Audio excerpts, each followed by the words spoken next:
안녕하셨습니까? 시청자 여러분, 정의화입니다.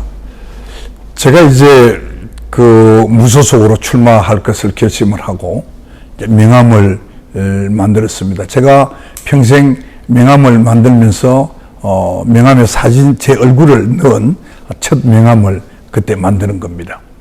그리고 이제 부산고등학교 총동창회 당시의 회장이 국회의원이었던 허삼수 선배가 회장이었는데요.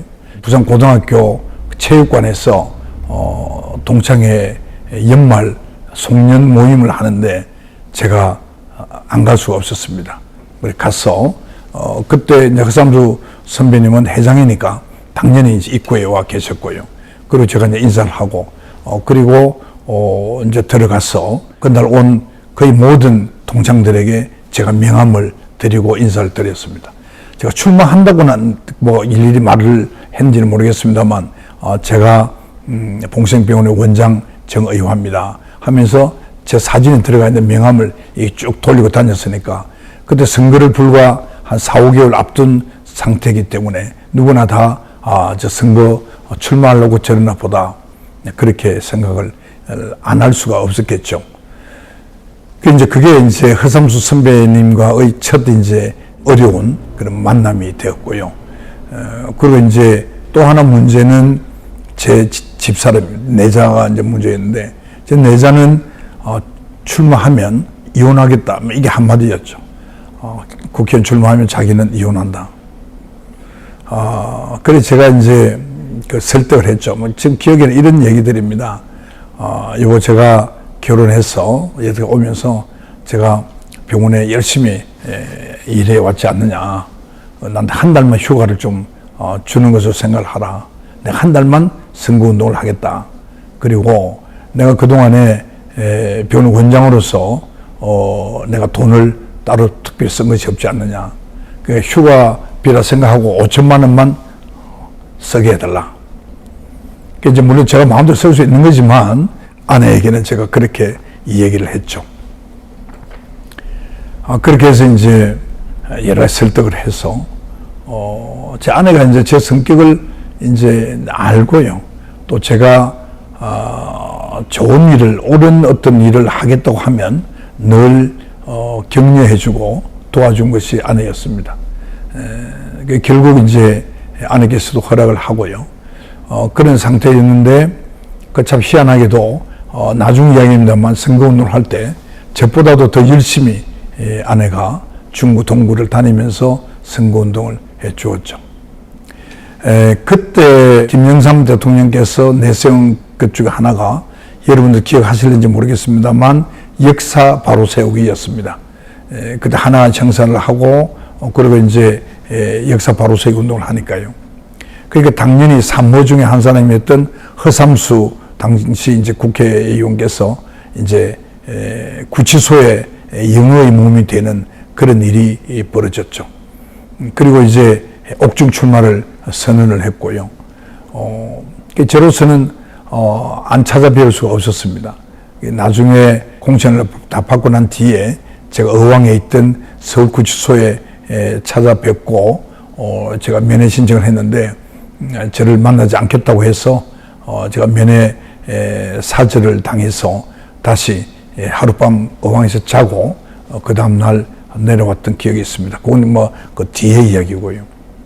그래 이제 본격적으로 이제 선거운동을 준비를 하는데 그때 이제 우선 가까운 친구들에게 이제 제가 뜻을 전달하고 또 이제 만나는 사람들에게 이제 인사할 때마다 이제 그 명함을 돌리고 그렇게 했습니다.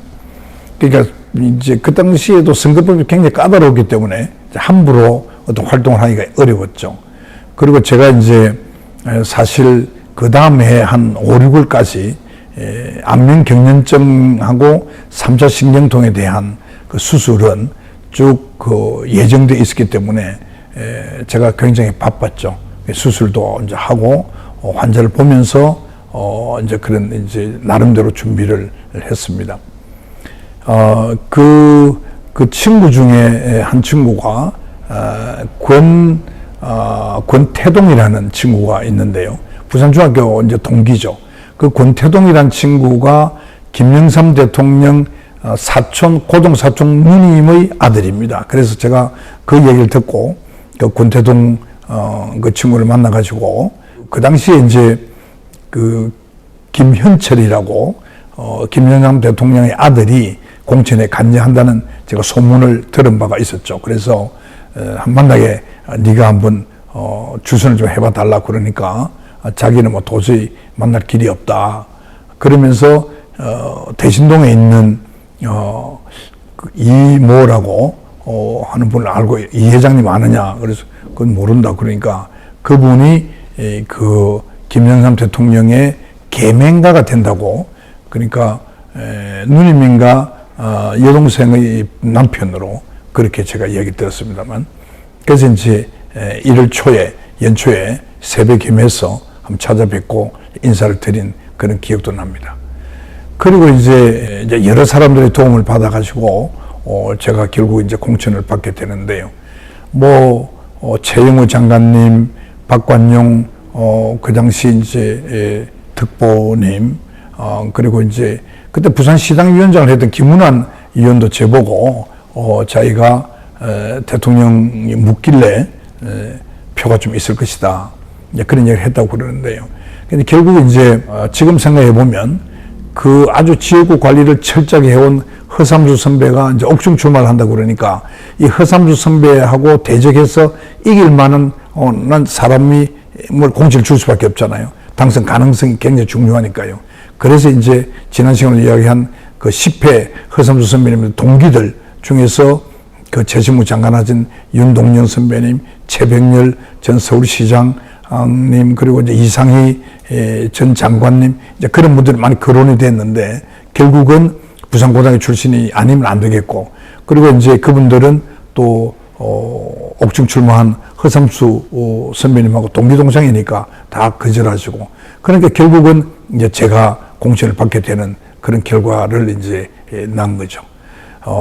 제가 하나 에피소드는 그 집사람이 설거지를 하고 있는데 텔레비전 방송에서 중동구의 공천을 봉생병원의 원장 정의화로 공천이 확정되었다 하는 소리를 그러니까 기점으로 들었다는 겁니다. 그래서 아침 출근하면서 그 얘기를 듣고 저는 그걸 전화를 받은 적이 없으니까 확인차 제가 아침에 이제 부산시당에 전화를 해서 그 시당이 신한국당 부산시당이죠. 그때 그게 사무처장이 그 황선생이었는데 저는 모르는 사람들이죠. 그래서 제가 이제 교환 보고 좀 찾아봐 달라 해가지고 그 통화를 해서 오늘 아침에 내 집사람이 방송에서 그런 방송을 들었다고 그러는데 중동구에 누가 결정됐느냐 그러니까 아니 원장님 그걸 모르고 계셨습니까? 원장님으로 결정이 되었습니다. 그렇게 이야기하더라고요. 그래서 제가 속으로 아니 어떻게 그런 걸 결정을 하면 당사자인 저한테 먼저 연락을 하는 게 당연한데 이게 무슨 큰 거대 정당이라는 것이 이런 수준밖에 안 되나 했던 그런 생각이 들었던 기억이 납니다. 아무튼 그 2월 7일 날 이제 제가 공천장을 받게 되는데요. 1월 30일 날 청와대 그 당시 정무수석이 전화를 해서 빨리 신청서하고 이력서하고 해서 보내달라 해서 제가 보내드렸고요.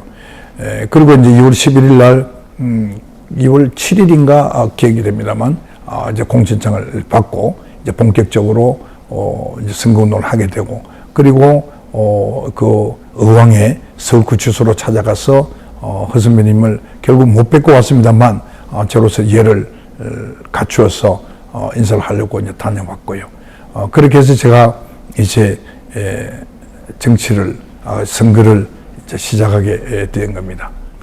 그래서 공천을 받고 난 뒤에 맨 처음 이제 한 일이 6월달까지 수술 예정이 되어 있던 수술 환자들을 이제 정리하는 것이 남았죠.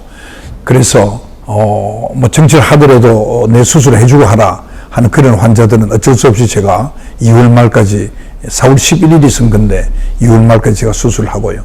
또 어떤 분은 서울로 보내고 어떤 분은 여름에 7월 8월 달에 국회가 하한기가 있을 테니까 그때 가서 하기로 하고 그렇게 이제 정리를 쭉 하고요.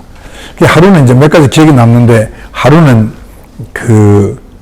수술 끝나고 이제 가니까 제 비서가, 아니, 원장님, 그 국회의원의 서모라는 분이 전화가 왔는데, 제가 수술하고 있다고 그러니까 아주 이 국회의원 선거가 얼마나 어려운 일인데, 중대한 일인데, 지금 수술하고 있느냐고 굉장히 꾸지람을 많이 하는 걸 들었다고, 그러시더라고요. 그래서 제가 전화를 했죠. 그 선배님, 제가 알아서 잘 하겠습니다. 너무 염려하지 마시고요. 많이 도와주시기 바랍니다. 제가 수술을 약속된 환자들 안 해줄 수가 없으니까 하고 이제 그렇게 제가 양해를 구한 기억이 납니다.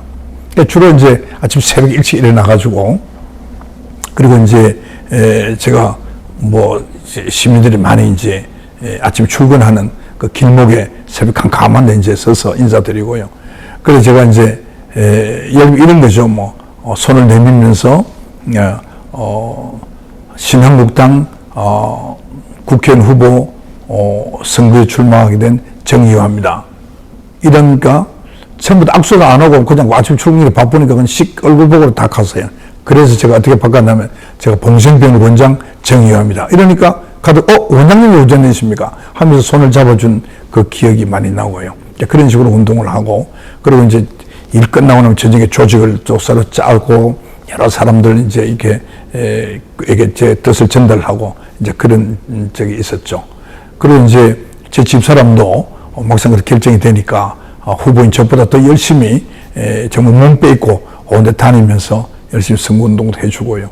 이제 그런 기억이 납니다.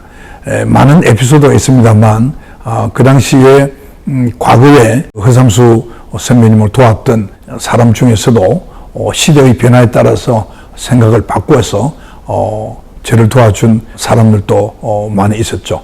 그리고 제가 이제 그 당시 새로 진용 짠 분들을 오늘 이 기회에 제가 기록에 남기면 신태철 사무국장, 그 뒤에 부산 시의원도 하셨습니다만 초등학교 선생님 출신이죠. 그리고 이제 여성부장으로는 남선영이라고 여성부장님, 그리고 이제 조장재라고 그 청년부장, 그런 이제 등등이 저를 많이 도와줬습니다. 그 뒤에 빚을 한 사람 중에서는 현재 2024년 현재 중국 구의회 의장을 하는 사람도 있고요. 아무튼 그렇게 진용을 짜서 이제 선거운동을 했는데 동부에 있던 그 유일병원, 제 형님이 유일병원 원장인데요.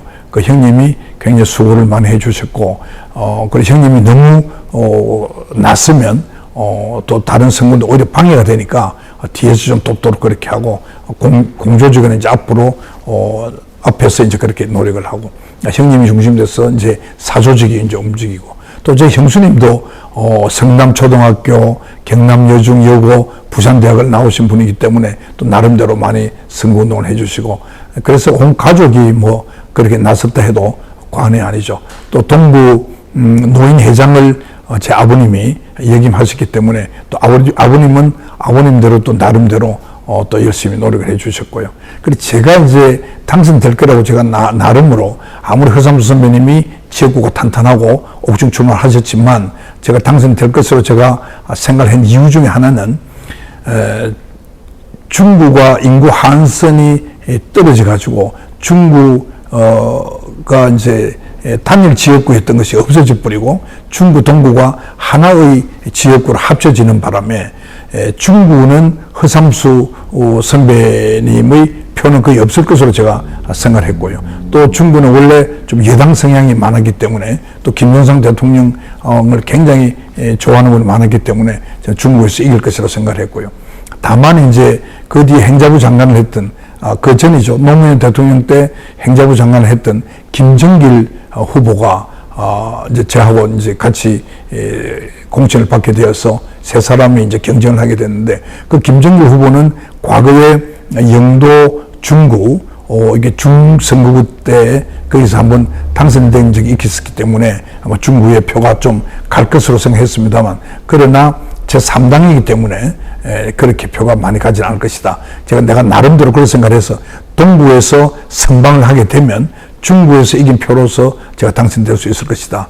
그렇게 생각을 했고요. 또 중구에는 제 아버지가 거기에 있던 건국중학교 교장을 오래 하셨고 또 저도 부산 의과대를 다니기 때문에 저희들 놀이터가 뭐 자갈치시장, 남포동, 광복동, 부평동 이런 곳이었기 때문에 저는 중구에도 제가 좀 자신 있었고, 특히 이제 국제시장에는 제 친척들도 몇 사람 계셨고요.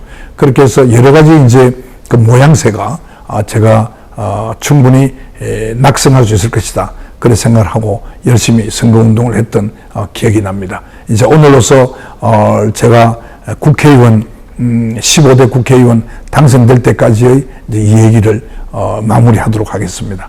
여러분 대단히 감사합니다.